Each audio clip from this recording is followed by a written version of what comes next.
देखिए, मैं आपको बता रहा हूँ कि शिकायत है तो उसके लिए अवेयरनेस का काम हम लोग कर रहे हैं। लेकिन शिकायतों का अनुपात निकालिएगा तो बहुत ज़्यादा नहीं है, बिहार में ख़ास करके। और ख़ास करके नीतीश बाबू के शासन है, उसमें कैसे हो सकता है, मैं बता रहा हूँ। आरजेडी के लोग भी कहीं कहीं हमको आवेदन दिए और उन सारे सवालों को लेकर के, उन लोगों को लेकर के जो मीटिंग, हमारी समीक्षा मीटिंग थी, उनको हमने बैठाया। मीटिंग कैसे चलती है वो भी उसमें पूरा इन्वॉल्व हुए, देखे, और कुछ समस्याएं थी वो मीटिंग के सामने, अधिकारियों के सामने रखे, उसको सॉर्ट आउट हम लोगों ने वहीं पर किया। और हमारा प्रयास है आज से एक नए तरीके से कि इसको हम आगे बढ़ाएं और निश्चित रूप से न्याय दिलाएं।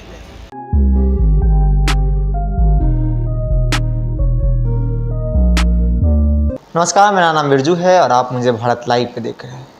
बिहार राज्य खाद्य आयोग के डायरेक्टर विद्यानंद विकल इस वक्त मेरे साथ हैं।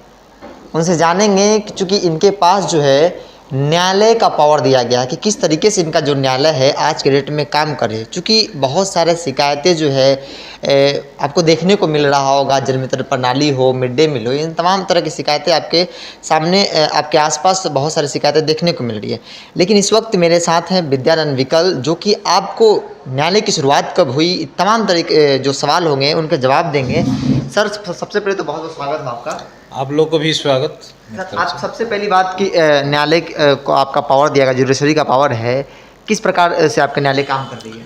देखिए, जो फूड सिक्योरिटी एक्ट है, नेशनल फूड सिक्योरिटी एक्ट, 2013 में बना है और निश्चित रूप से देश के पैमाने पर ये खाद्य आयोग का गठन हर राज्यों में किया गया है। बिहार में माननीय मुख्यमंत्री जी 2014 में इसका गठन किए थे, 24 फरवरी को।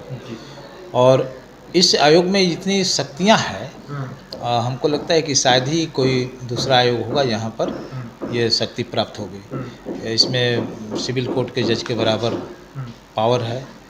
चेयरमैन हम हैं तो हमारे पास चेयरमैन हो गए आयोग के, और स्टेटस जो है मिनिस्टर का भी है, और शक्ति जो है सिविल कोर्ट के जज के बराबर है। तो हमारे आने से पहले हम तो 4 फरवरी 2020 को यहाँ पर पदभार ग्रहण किए हैं, लेकिन आयोग 2014 से ही है। तो हमारे आयोग में 2019 में न्यायालय का गठन किया गया। न्यायालय का बजाबता सब कुछ है यहाँ पर, और कुल मिलाकर के परिवाद भी आ रहे थे। तो हमने जो अध्ययन किया, आज भी सुनवाई हुई है। जहानाबाद के एक मामले में हमने कुछ देर पहले सुनवाई किया है, और कुल मिला के हमारे न्यायालय में 4 वादों की सुनवाई हुई है। पिछले समय में 3 और आज एक हुआ 4। आगे जो प्लानिंग है इसको और हम पॉपुलर करेंगे। हमारे पास मेरे अलावे 5 ऐसे मेंबर हैं जो सेक्रेटरी के रैंक पर हैं। सदस्य सचिव भी हमारे जो हैं वो भी IAS हैं, और ये सभी लोग प्रतिदिन अगर रोस्टर में देखा जाए तो हम लोग न्यायालय की गतिविधि को संचालित कर सकते हैं। तो इसको हमें सिलसिलेवार ढंग से आगे ले जाना है, और ये काम को यदि आगे बढ़ा दिया तो आयोग का जो मकसद है, जिस मकसद से आयोग का गठन किया गया था, वो काम पूरा हो जाएगा। और हमारा प्रयास है आज से एक नए तरीके से कि इसको हम आगे बढ़ाएं और निश्चित रूप से न्याय दिलाया जाए। तो ये काम शुरू हो गया, आगे शुरू भी होगा। दूसरी बात मैं ये भी बताना चाह रहा हूँ कि आयोग में भ्रमण, क्षेत्र का भ्रमण का कार्यक्रम भी होता है। तो आयोग के यदि कोई सदस्य, आयोग का यदि कोई टीम अगर किसी जिला में भ्रमण करने के लिए जा रहे हैं, समीक्षा करने के लिए जा रहे हैं, और उनको बुझा रहा है कि कोई संबंधित व्यक्ति, कोई व्यक्ति विशेष, कोई अधिकारी फूड सिक्योरिटी से संबंधित, चाहे राशन के मामला हो, वितरण से संबंधित, या मिड डे मील में कोई गड़बड़ी है, फिर ICDS में कोई गड़बड़ी है, कुछ और भी इससे रिलेटेड, PDS सिस्टम से रिलेटेड, BPL गरीबी रेखा के नीचे के कोई भी व्यक्ति समान वर्ग हो चाहे निर्धन वर्ग हो, जो भी हो उस दायरे में है, उसके जो फंडामेंटल राइट है उसके साथ कोई अत्याचार कर रहा है, उसको देने में कहीं कोई रुकावट कर रहा है, तो हमारा आयोग यदि चाहे मेंबर को या किसी भी व्यक्ति विशेष हमारे जो आयोग के दायरे में है, अगर चाहे कि हम इनको पनिशमेंट कर दें, हम कुछ माने निर्णय ले लें, तो इसके लिए वो सक्षम है। किसी जिला में भी वो काम कर सकते हैं। तो हम लोग इसी दृष्टिकोण से इस काम को आगे बढ़ा रहे हैं कि न्यायालय हो, इसकी गतिविधियां चले और इसको हम पॉपुलर करेंगे। अब बड़ी जल्दी हम विज्ञापन निकालने जा रहे हैं, 1 से 2 दिन के अंदर में विज्ञापन भी आयोग का निकलेगा। वो भी पहली बार विज्ञापन निकल रहा है। दूसरी बात मैं आपको बताना चाह रहा हूँ कि आयोग का टोल फ्री नंबर नहीं था, वो भी टोल फ्री नंबर स्टार्ट हो गया। हम लोग सोशल मीडिया के माध्यम से उसको हाईलाइट भी कर रहे हैं। और सबसे बड़ी बात है कि इस बार हमारे पास परिवारों की संख्या बढ़ रही है, समझे कि नहीं। भिन्न भिन्न तरह के परिवार हमारे सामने आ रहे हैं। ICDS के भी कुछ मामले हैं, मिड डे मील का भी मामले आ रहे हैं, और सबसे ज़्यादा जो है PDS के मामला है। PDS में डीलर भी अधिकारियों का जो सप्लाई से जुड़े हुए अधिकारी हैं, उनके बीच में डीलर के बीच में जो कंट्राडिक्शन है या दबाव है, उसको भी वो हमारे पास ला रहे हैं। दूसरा बात कि डीलर और अधिकारी के खिलाफ ये कोविड-19 में जो भारत सरकार बिहार सरकार ने अनुदान दिया, इसमें यदि कोई गड़बड़ी हुई है तो उस डीलर संबंधित मार्केटिंग अफसर के खिलाफ भी हमारे पास आवेदन आ रहे हैं, और इस पर हम लोग सुनवाई कर रहे हैं। अभी भी 30-35 आवेदन ऐसे हैं जिसको इस न्यायालय में हम लोग रखेंगे आगे। बिल्कुल सर, अगर बात करें तो आपका जो आयोग है, इस आयोग के माध्यम से सरकार बहुत सारी योजनाएं जो है जन जन तक, यूँ कहते जो भी गरीब एक एक गरीब तक पहुंचाने का जो योजनाएं ला रही है, लेकिन उसके साथ साथ शिकायतें भी उतना ही बड़ा सामने आ रहा है। लगातार कोई डीलर से शिकायत है तो डीलर को अधिकारी शिकायत है, इन शिकायतों के बीच ही जनता दबी रह जा रही है। देखिए, मैं आपको बता रहा हूँ कि शिकायत है तो उसके लिए अवेयरनेस का काम हम लोग कर रहे हैं, लेकिन शिकायतों का अनुपात निकालिएगा तो बहुत ज़्यादा नहीं है बिहार में खास करके, और ख़ास करके नीतीश बाबू के शासन है उसमें कैसे हो सकता है। मैं बता रहा हूँ, यहाँ पर PDS के ही मामले को उदाहरण के तौर पर आप लीजिए। 55,000 डीलर हैं पूरे बिहार में। अब 55,000 में आप आकलन कर लीजिए, इसमें SC ST के लोग भी हैं, रोस्टर भी लागू है, और कुल मिलाकर के जो बातें आ रही भ्रष्टाचार के, तो उसका अनुपात निकाल लीजिए। 700 से 800 डीलरों के विरुद्ध FIR हुआ है, जिसमें 4 तो मेरे ही एक्शन से हुआ। कल परसों भी अब बाढ़ आ गया है तो उनके राशन है, गोडाउन है, उसमें पानी हिल गया, सामान सड़ेगा ही। वो तो प्राकृतिक आपदा है, जिस टाइप से कोरोना प्राकृतिक आपदा के तौर पर है उसी टाइप से।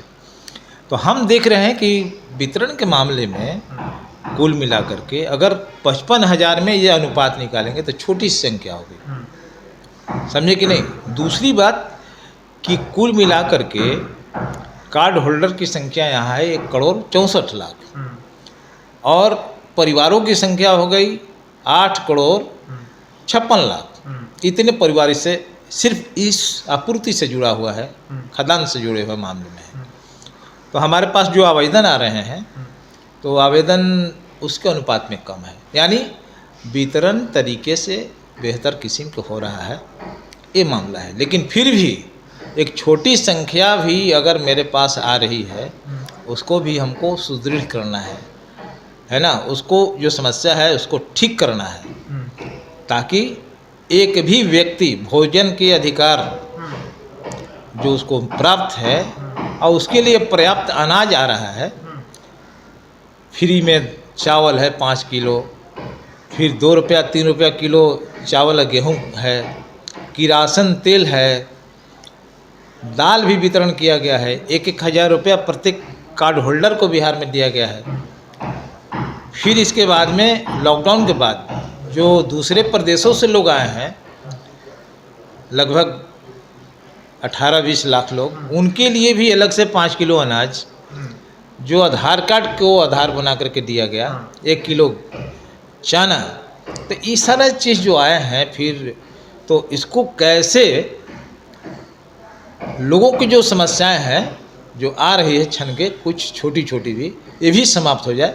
आयोग इस काम के लिए पहल कर रहा है, रात दिन पहल कर रहा है। सर एक सवाल और, आप इस आयोग के शीर्ष पदों पर बैठे हुए हैं, आपने कभी इस लॉकडाउन की बात की या बाद की बात की जाए तो आपने कभी उन क्षेत्रों में जाकर दौरा किया कि नहीं, किस तरीके से कार्य चल रही है? देखिए, अभी लॉकडाउन के टाइम में ही हमने 4 जिला का दौरा किया है। अरवल, औरंगाबाद, गया, जहानाबाद। जून में 24, 25, 26 तारीख को मेरा दौरा था। और हमने उस दौरा के भ्रमण के कार्यक्रम समीक्षा मीटिंग की। तो समीक्षा मीटिंग में हमने रखा था जनता दल यू, पॉलिटिकल पार्टियों को उसमें रखा, जिसमें जनता दल यू के जिलाध्यक्ष, उसके महादलित प्रकोष्ठ के जिलाध्यक्ष, अति पिछड़ा प्रकोष्ठ के जिलाध्यक्ष, ये सारे लोग उसमें शामिल हुए, आए। आरजेडी के लोग भी कहीं कहीं हमको आवेदन दिए, और उन सारे सवालों को लेकर के, उन लोगों को लेकर के जो मीटिंग, हमारी समीक्षा मीटिंग थी, उनको हमने बैठाया।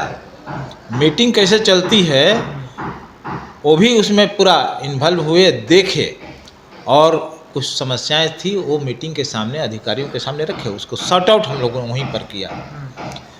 तो एक तो वितरण में जो चीज़ें थी हम लोगों ने देखा अपने आँखों से, और अपने जो लोग हैं राजनीतिक प्रतिनिधि, उनके माध्यम से भी सुना, फिर निर्देश दिए।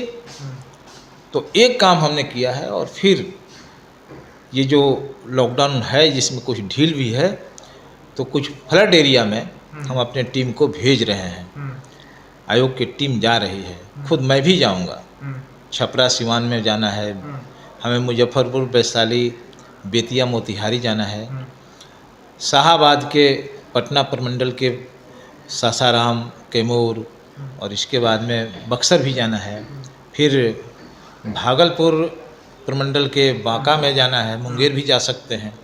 तो इस टाइप से हमने बनाया है रूपरेखा, ताकि हम देख लें कि वितरण की मामला जो है बढ़िया से चल रहा है कि नहीं। एक अंतिम सवाल सर, आप जैसा कि आपने कहा कि हम फरवरी में आपने यहाँ के पदभार संभाला, उसके बाद तुरंत लॉकडाउन हुआ, इतनी बड़ी महामारी, और आपके सामने एक बहुत बड़ी चुनौती बन के खड़ी हुई, किस तरीके से उसको देखा आपने? देखिए, हमने हर चुनौती को अपने स्वीकार करते हैं और उस पर काम करते हैं। लॉकडाउन में ये मेरे लिए वरदान बन के आया, और मैंने काम किया, बहुत बेहतर तरीके से काम किया। दिन रात सोशल मीडिया के माध्यम से हमने काम किया, और आज हमको न सिर्फ बिहार के बल्कि बिहार के वैसे लोग जो देश के दूसरे हिस्सों में, सुदूर इलाकों में अपने कारोबार करने के लिए, काम करने के लिए गए, वो सारे लोग जुड़े हुए हैं। आज भी हमारे पास फ़ोन आती है।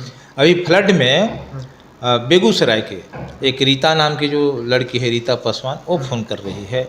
दरभंगा से एक ब्राह्मण कम्युनिटी के जो गुड्डी देवी है, वो फ़ोन कर रही है। तो अब समझ लीजिए कि कितना पॉपुलरिटी है। इस टाइप से फ़ोने लगातार हमारे पास आ रहा। मैं अपने से बात करता हूँ, उनकी समस्याओं का समाधान करता हूँ। तो लॉकडाउन के टाइम में हम लोग खूब जम के काम किए। कोरोना कैंपेन के नाम से मैं एक जो बुकलेट है वो भी मैं निकाल रहा हूँ, जिसमें पूरा देश के बाहर में जो फंसे हुए लोग थे, देश के अंदर, राज्य के अंदर और देश के विभिन्न कोनों में बिहार के जो फंसे हुए लोग थे, वो सारे लोग। अब दुबई से भी मेरे पास फ़ोन था। हमारे ईंट भाटा पर काम करने वाले जो लोग हैं नेपाल, काठमांडू में, वो भी हमारे साथ जुड़े।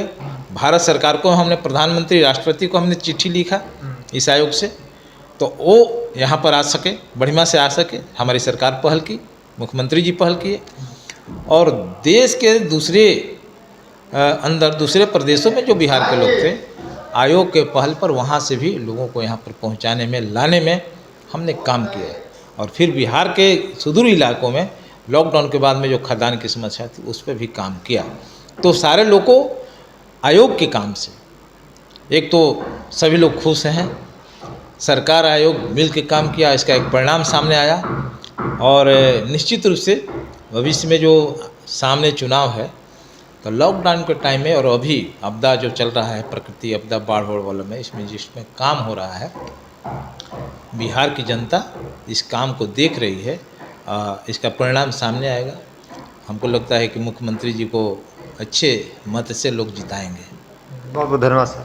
जैसा कि आपने सुना कि सोशल मीडिया के थ्रू लॉकडाउन में इन्होंने लोगों को अवेयरनेस के जरिए लोगों को जागरूक किया और बताया कि इस आयोग किस प्रकार काम करती है। हालांकि उस दरमियान बहुत सारी शिकायतें भी आईं और शिकायतें आएँ तो उस दरमियान इन्होंने तुरंत एक्शन भी लिया। तो फिलहाल के इतना ही। जुड़े रहें भारत लाइव के साथ। नमस्कार। बढ़ाएं अपना कदम सक्सेस की ओर शिखर करियर इंस्टीट्यूट के साथ। शिखर करियर इंस्टीट्यूट पूर्वी भारत में एकमात्र कोचिंग संस्थान जो एक्सक्लूसिवली है मेडिकल एंट्रेंस एग्जाम के लिए।